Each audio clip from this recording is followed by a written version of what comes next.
Hello guys, പുതിയൊരു വീഡിയോയിലേക്ക് എല്ലാവർക്കും സ്വാഗതം.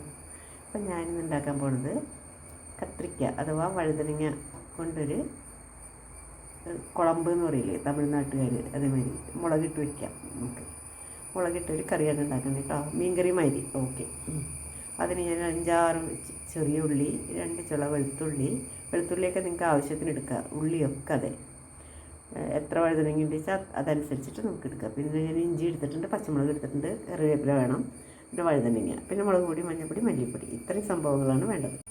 ഇതാ മുളക് പൊടി ഉണ്ട്, മഞ്ഞൾപ്പൊടി ഉണ്ട്, മല്ലിപ്പൊടി ഉണ്ട്. എല്ലാം ഞാൻ വെളിച്ചെണ്ണ ഒഴിച്ചിട്ട് വഴുതനങ്ങ, ഇഞ്ചി, പച്ചമുളക്, കറിവേപ്പില അതെല്ലാം മൂത്ത് കഴിഞ്ഞപ്പോൾ വഴുതനങ്ങ ഇട്ടു.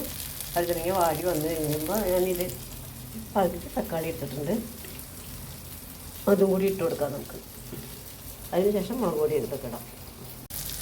ഇപ്പോൾ വീഡിയോ അല്ലെങ്കിൽ ഇതിൽ ഇപ്പോൾ ഞാൻ തക്കാളി ഇട്ടിട്ടുണ്ട് കേട്ടോ, തക്കാളി എല്ലാം ഇട്ടിട്ടുണ്ട്. ഇനി നമുക്ക് ഈ മുളക് പൊടി, മഞ്ഞൾപ്പൊടി, മല്ലിപ്പൊടി ഇതിട്ട് കൊടുക്കാം. ഇതിൻ്റെ ഈ പച്ചവെള്ളം പോയി കഴിയുമ്പോൾ നമുക്ക് ഇത്തിരി വെള്ളം ഒഴിച്ചിട്ട് ഒന്ന് അടച്ച് വെച്ചിട്ട് 2 മിനിറ്റ് കഴിയും. അപ്പം നമ്മുടെ മുളക് കുളമ്പ് റെഡിയാവും കേട്ടോ. ശകലം പുളിവെള്ളം ഒഴിച്ച് കൊടുക്കുക കേട്ടോ. അതാ കുറച്ച് മതി, അധികം പുളി വേണ്ട. പുളി നിങ്ങൾക്ക് എത്ര വേണ്ട വെച്ചാൽ അതേമാതിരി ഒഴിക്കുക കേട്ടോ. കുറച്ച് ചൂടുവെള്ളം ഒഴിച്ച് കൊടുക്കും. ഇത് 2 മിനിറ്റ് തിളക്കട്ടെ കേട്ടോ. ഒന്ന് അടച്ച് വെച്ചിട്ട് 2 മിനിറ്റ് തിളക്കണം.